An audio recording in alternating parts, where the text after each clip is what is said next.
Mesdames et messieurs, je commence par vous souhaiter la paix, que cette paix vous hante, vous accompagne partout où vous allez pour la transmettre à tout ce que vous rencontrez sur votre chemin, pour qu'elle s'installe définitivement dans notre pays et surtout le continent auquel nous appartenons, dans le monde entier. On ne peut pas, en parlant de paix, ne pas penser à nos frères et sœurs de Palestine qui subissent encore cette violence inacceptable de la part de l'État israélien, tout comme d'autres peuples un peu partout, qui sont éprouvés par rapport à cet idéal de paix. Je salue chacun à son nom et rang et qualité.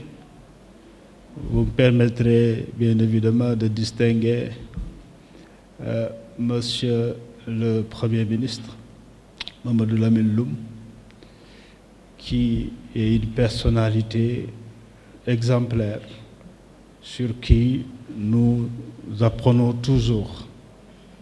Il nous a encore une fois démontré ses qualités d'un leader par sa ponctualité, mais sa constance surtout à chaque fois que nous essayons d'échanger avec lui sur des sujets qui concernent notre cher pays, le Sénégal. Saluer également Monsieur le ministre, le secrétaire général de la présidence, du gouvernement, excusez-moi, mon grand frère Abdoulatif Coulibaly, qui est aussi une personnalité remarquable sur la base de sa contribution personnelle aux avancées démocratiques que nous avons eues dans ce pays, d'abord en tant que journaliste, mais également écrivain, essayiste. Ses œuvres et continuent d'éclairer plusieurs chercheurs, mais aussi des citoyens tout court, lecteurs, pour s'inspirer de cela. Nous le remercions également de sa présence, mais également comme acteur au gouvernement dans lequel il est toujours aujourd'hui. Je me rappelle, parce que là, on est dans la salle qui porte le nom de Babacar Touré, et je ne peux pas ne pas avoir une pensée pieuse, et je vous demande de partager ça avec nous, à ce grand monsieur qui a rendu un grand service à la nation sénégalaise. Mais quand je pense à Babacar Touré, je ne peux pas ne pas penser non plus à Mohamedou Mbodj, qui fut un grand, qui nous a également guidés, qui, je peux dire, mis le pied à l'étrier. Je peux dire même changer notre vocation, parce que quand on était dans le domaine plutôt du privé pour nous réaliser, il a tout fait pour nous ramener à ces considérations relatives à la gouvernance de façon générale, et finalement nous y sommes restés. Je me rappelle donc des échanges, j'étais témoin toujours entre Babacar Touré et Mohamedou Mbodj, mais aussi avec Abdoulatif Coulibaly, pour dire que nous sommes tous passés par ces moments-là où on côtoie de grands hommes, de grands esprits qui inspirent et qui créent des vocations qui peuvent être au service de nos États, de nos nations, de l'Afrique. Je remercie tous ceux qui sont là présents, Madame Mariama Touré, Hawa Bokanita, toutes les personnalités ici présentes. Je ne peux pas citer tout le monde, mais je pense à tous, à vous, les collègues des organisations citoyennes qui sont là, mais surtout nos partenaires qui nous accompagnent. Fatma de la Fondation Endusbor, qui fait partie des premières institutions à croire en nous, et avec qui nous cheminons jusqu'à présent, tout comme d'autres qui les ont rejoints. Je ne peux pas ne pas citer le premier, c'est la Fondation Rosa Luxembourg. À l'époque, notre cher ami Ndongo Samba Sylla était là-bas comme chargé de programme. C'est le premier partenaire avec qui nous avons travaillé.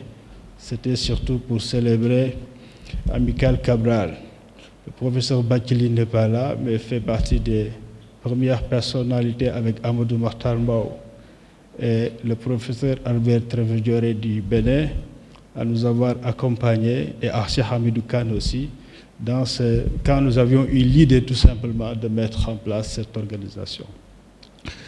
Alors cette organisation a aujourd'hui 10 ans. Son histoire a commencé par 2 faits. Le premier, c'est une rencontre à laquelle nous avons été conviés à Praia en juillet 2012 par l'ARGA, l'association pour la refondation de la gouvernance en Afrique, où nous avons eu des échanges assez importants, mais à l'issue desquels, en coulisses, on se disait, mais on a beaucoup réfléchi, on produit beaucoup en Afrique, mais on a un problème, c'est-à-dire la mise en application de ces idées très éprouvées d'ailleurs dans le temps, parce que émises depuis très longtemps. Et c'est là que j'ai rencontré mon jeune frère Ndongo Samba Sylla, que je venais de découvrir d'ailleurs à l'époque. Et nous nous sommes donné rendez-vous pour qu'une fois au retour au Sénégal, avec les frères africains qu'on avait rencontrés là-bas, de mettre en place une structure qui devrait allier la théorie, la recherche scientifique et la pratique.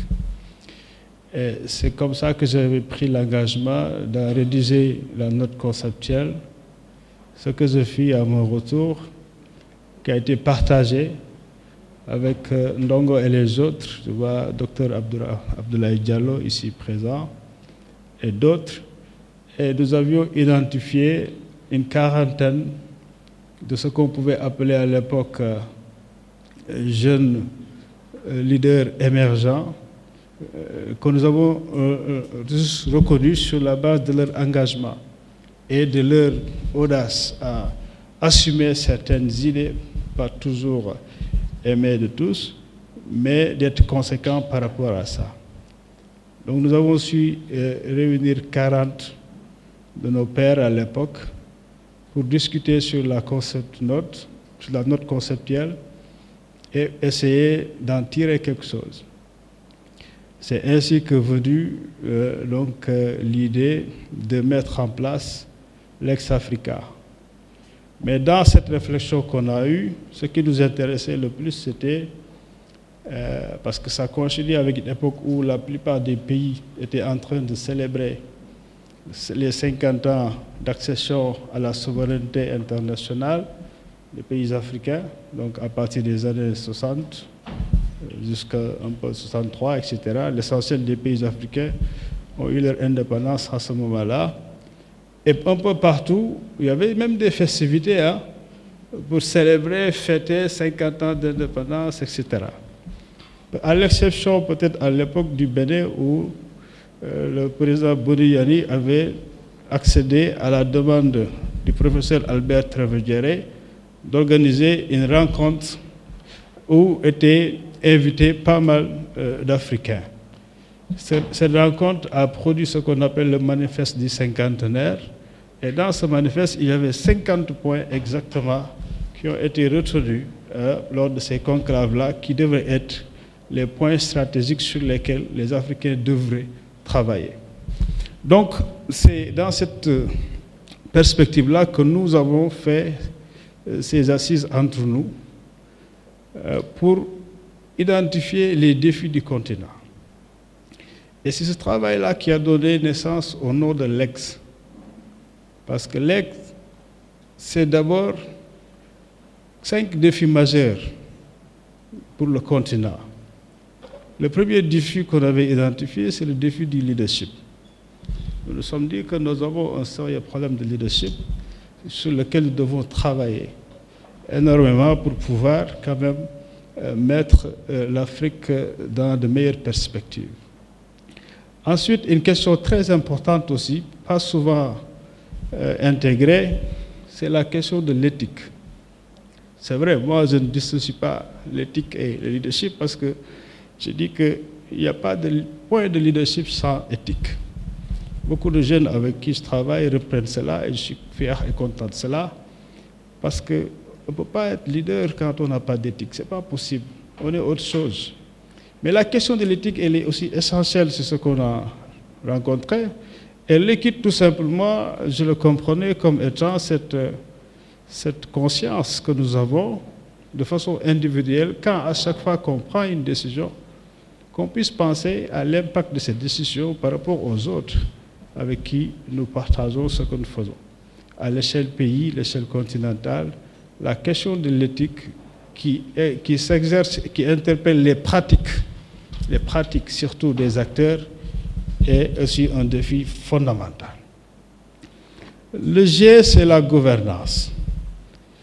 Et pourquoi gouvernance? Parce qu'on se dit facilement, mais nous autres Africains, tout ce que nous avons comme ressources, tout ce que la nature nous a doté en matière de ressources naturelles, mais de richesses aussi. Quand je distingue ressources et richesses, forcément je pense à Cheikh Anta Diop, n'est-ce pas, Hawa Bokar, qui dans son ouvrage Fondement économique culturel de l'État fédéral d'Afrique noire a fait le répertoire exhaustif, vraiment exhaustif à l'époque, de toutes les ressources que nous avons en Afrique, mais aussi des richesses que nous avons en Afrique. Et ça, c'est un élément. L'autre élément, c'est les ressources humaines dont nous sommes dotés. Un continent avec un âge médian de 19 ans. Mais c'est incroyable, cette force vitale que nous avons. Et donc nous avons ces ressources-là, naturelles, ressources humaines. Nous avons aussi des ressources qui sont des valeurs séculaires, éprouvées pendant le temps, qui ont aidé à animer toutes les structures sociales, économiques et politiques en Afrique pendant très longtemps avant notre contact violent avec l'Occident. Toutes ces ressources-là sont africaines. Mais pourquoi alors les Africains, eux, sont dans la précarité, sont pauvres, sont laissés pour compte, ne sont pas respectés partout où ils vont dans le monde? Donc c'est parce qu'il y a quelque chose qui devait être fait, qui n'a pas été, et pour nous c'est ça la gouvernance. On ne parle pas de bonne gouvernance, nous savons d'où ça vient. Mais on parle de gouvernance, c'est-à-dire les textes que nous mettons en place, c'est-à-dire les processus que nous mettons en place pour prendre des décisions et inclure tout ce qui doit être inclus dans cela. C'est-à-dire, mais les pratiques des acteurs qui sont dans le jeu public. C'est ça pour nous la gouvernance. Donc ceci, on ne peut pas que les autres la qualifient de bonne ou de mauvaise pour qu'on les suive. C'est à nous de dire qu'est-ce que cette gouvernance doit être pour nous par rapport à nos réalités, par rapport à là où nous voulons aller. La gouvernance, si elle n'est pas là, ça favorise l'anomie, ça favorise la déréglementation, ça favorise ce que nous vivons aujourd'hui, l'égoïsme, l'égocentrisme, chacun essaie, l'accaparement, et tout ceci. Voilà un peu les problèmes que nous avons. Mais tous ces problèmes, nous avons pensé à l'époque et continuons à le penser que c'est la gouvernance qui pose problème. C'est pour ça qu'on a la gouvernance. Enfin, le S, c'est la stratégie. Et quelqu'un nous a dit, mettons stratégie au pluriel. Mais déjà, c'est qu'en Afrique, à l'époque, on n'avait pas encore la vision 2060 de l'Union africaine. Peut-être que même notre action a inspiré certains.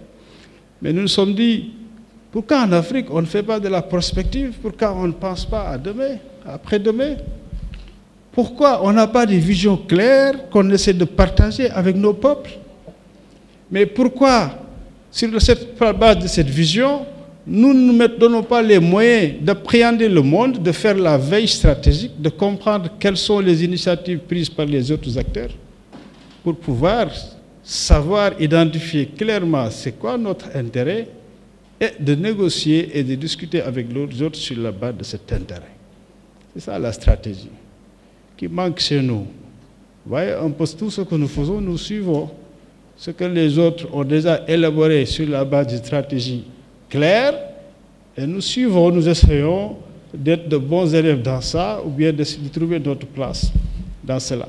Une stratégie, c'est ce qui détermine la singularité d'un peuple, d'une nation, d'un État et qui lui permet de pouvoir participer au concert des nations dont on parle. Quand on n'existe pas, on ne participe pas, on suit tout simplement.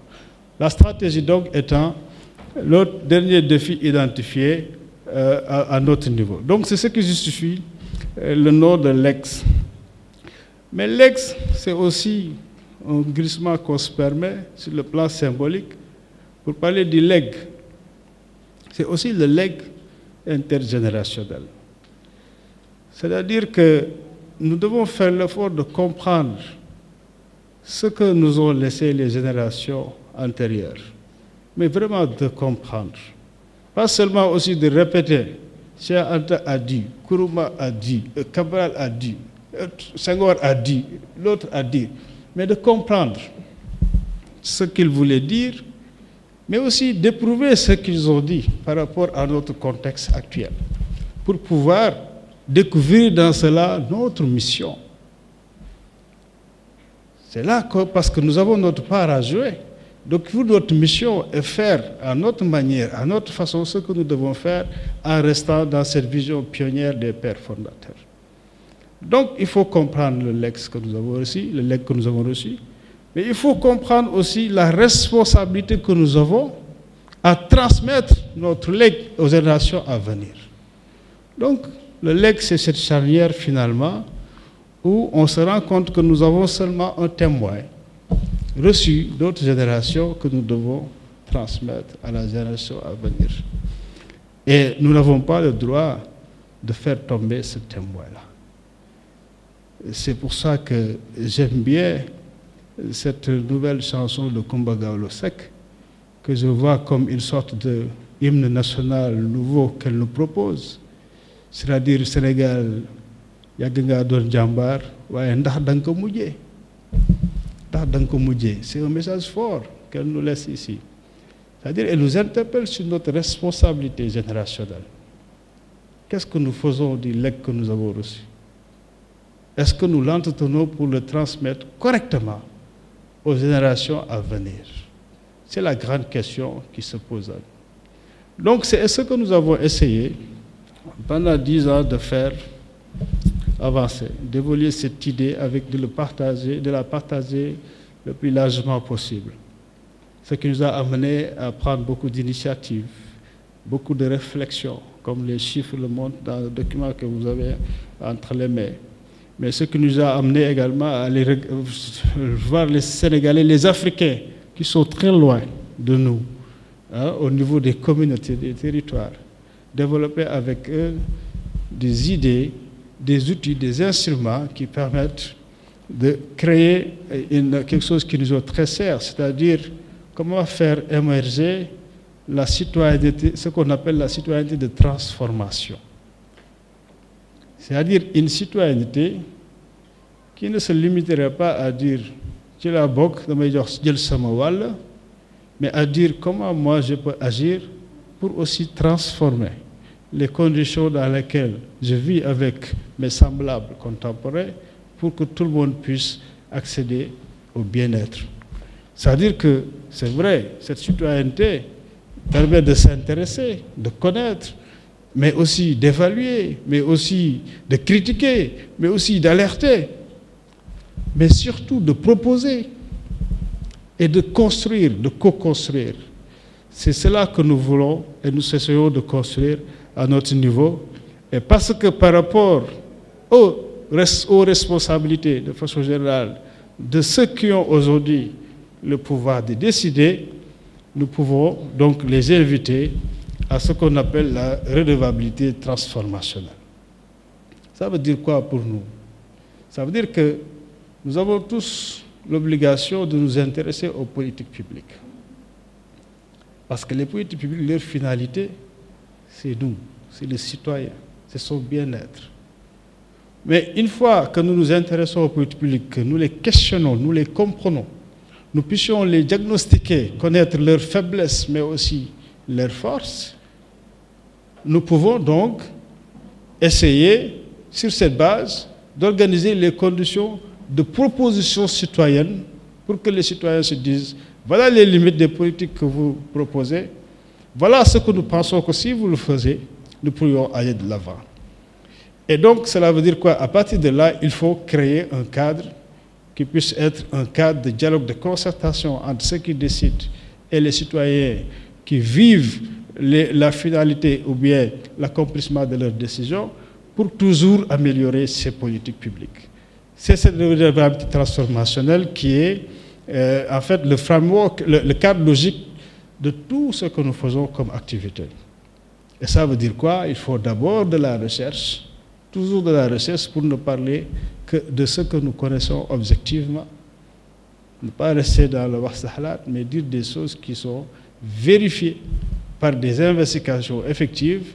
Et à partir de là, il est facile d'avoir un dialogue qui peut amener vers le consensus, parce que ce n'est pas un dialogue basé sur « oui, toi tu n'es pas avec moi, tu es contre moi, c'est pour ça que tu dis ça ». On met sur la table des évidences, comme on les appelle en anglais, c'est-à-dire ce que la recherche produit véritablement. Et ensuite, il faut effectivement, à partir de ces évidences-là, organiser le dialogue, les cadres de concertation. C'est ce que nous faisons jusque au niveau territorial avec les départements avec qui nous travaillons. Vous me permettrez de remercier la présence parmi nous du conseil départemental de Tivaouane. Madame la présidente est en voyage en Chine, mais se fait représenter ici. Mais également la commune de Yoff, avec la première adjointe de la commune, parce que nous sommes à Yoff, mais nous travaillons déjà dans un partenariat avec la commune de Yoff, le conseil départemental de Tivaouane, mais aussi le conseil départemental de Saint-Louis, qui vient de valider dans sa dernière réunion, assemblée donc, de délibération du conseil, ce partenariat avec l'ex-Africa. Comme ça, petit à petit, nous essayons de travailler avec cela. Donc voilà un peu pour essayer de vous comprendre, d'expliquer le chemin que nous avons fait depuis et nous continuons de faire. Maintenant, pourquoi nous avons choisi ce thème aujourd'hui? On aurait pu, parce que c'est l'occasion, on célèbre Cheikh Anta Diop, mais Hawa Bokarni est là, a pris une grande initiative à laquelle nous allons contribuer, Inch'Allah. L'université l'a commencé hier, mais également beaucoup d'autres éléments qui sont en train de se mettre en place. Mais nous avons choisi de travailler sur la base du contexte actuel dans lequel nous sommes au Sénégal. Nous sommes dans une séance électorale. Nous devons, dans quelques mois, je crois que il nous reste 2 mois, essayer d'élire un nouveau président. Mais tout ceci se fait dans un contexte difficile que nous avons vécu difficilement ces derniers mois. Nous avons connu des niveaux de violence jamais égalés selon l'avis des spécialistes et des témoins de notre histoire. Ça veut dire que le Sénégal est en train de changer. Le Sénégal change. Mais comment changeons-nous? Sommes-nous en train de changer dans le bon sens? Mais à quoi nous aspirons? Notre jeunesse, qu'est-ce qu'elle veut? Est-ce que les aînés qui prennent les décisions aujourd'hui ont compris ce que veut cette jeunesse? Mais aussi, posons-nous des questions sur l'efficacité de l'action publique, parce que c'est ça qui nous lie tous. Ce que nous mettons en commun dans un panier, par nos impôts que nous payons, par les engagements que nous prenons, qu'il faut rembourser aujourd'hui ou demain. Mais comment nous gérons ça? Est-ce que nous nous sentons là-dedans? Est-ce qu'il n'y a pas une minorité qui s'accapare de cela et qui prend la poussière aux autres qui sont déjà très fatigués? Voilà les questions importantes qui nous ont amenés à dire, mais Requestionnons l'évaluation que nous faisons de l'action publique au Sénégal depuis très longtemps. C'est pourquoi on est content d'avoir quelqu'un comme l'ancien Premier ministre, qui est un acteur majeur à une période charnière de ce pays, mais aussi les acteurs actuellement aux affaires, tout comme ceux qui sont, entre guillemets, dans la périphérie. Mais est-ce que cette action publique, qui est basée sur la logique de conquête de pouvoir des acteurs politiques, je veux dire la logique partisane, est-ce qu'elle est viable? Aujourd'hui, d'ailleurs, il faut chercher les partis politiques. Est-ce qu'ils existent réellement? C'est des coalitions qu'on voit partout. Est-ce que les partis politiques, sur la base de Senghor, avaient décidé les courants? Ça a encore un sens dans ce pays. Où sont les gens de gauche? Où sont les gens de droite? La dernière fois, j'ai suivi l'investiture d'un candidat libéral. La personne qui prenait la parole citait Mao Tse-tung pour dire, entre les contradictions principales et les contradictions secondaires, Mao nous a dit comment il faut régler ça. D'abord la contradiction principale, mais c'était une réunion de libéraux. Incroyable. Alors donc voilà, est-ce que ça a encore du sens? Est-ce que ce n'est plus, comme l'autre l'a dit aujourd'hui, la lutte des places plutôt que la lutte des classes? Ces syndicats ou bien ces tontines de partis politiques, il y en a plus de 300, pour ensuite se partager le butin qu'ils auraient gagné à l'issue d'élections, qui finalement n'ont rien de démocratique, dans la mesure où c'est le pouvoir de l'argent qui prend toujours le dessus. On n'a plus de vote libre et éclairé. Mais à côté, nous avons quand même des dynamiques qui donnent de l'espoir. C'est des dynamiques citoyennes, des gens qui s'engagent tout simplement parce qu'ils aiment leur pays, parce qu'ils veulent que leurs enfants vivent dans de meilleures conditions que ce qu'ils sont en train de vivre. Mais est-ce qu'on ne peut pas imaginer une alternative sur la base de ces dynamiques citoyennes, très proches des populations, pas seulement au moment des séances électorales, mais tout le temps, de façon permanente? Je vois ici des jeunes qui sont tout le temps en train de développer des entreprises, aider des femmes à s'organiser, etc. Mais c'est ça le vrai pays qui bouge. Mais le budget ne va pas vers ces personnes-là.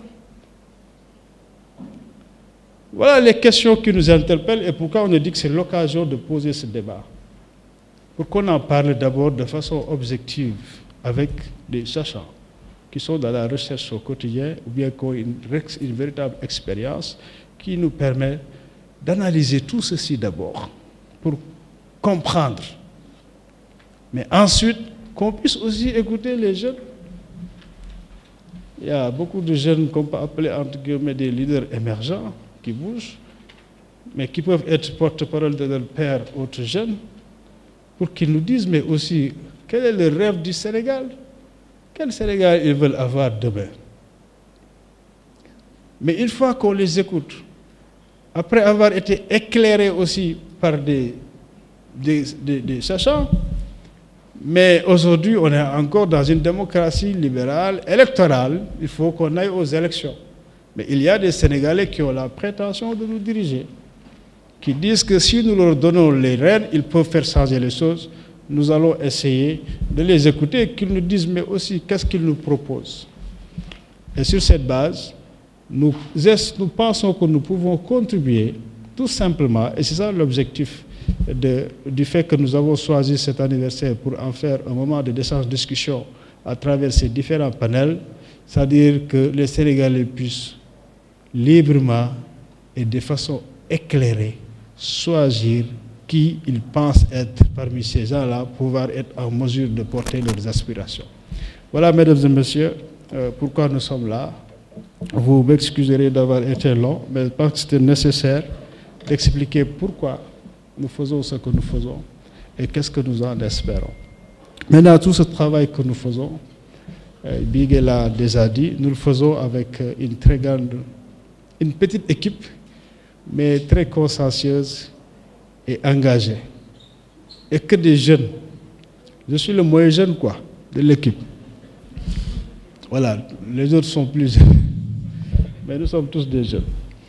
Alors donc, mais il y a l'équipe avec qui on travaille au quotidien, mais il y a aussi tous ces porteurs de legs, comme on appelle nos membres, qui contribuent à ce que notre organisation puisse fonctionner clairement et atteindre ses objectifs. Il y en a qui font beaucoup plus de sacrifices que d'autres. C'est toujours comme ça. La loi de Pareto, de Vincent, il y en a toujours un groupe qui travaille beaucoup plus que les autres.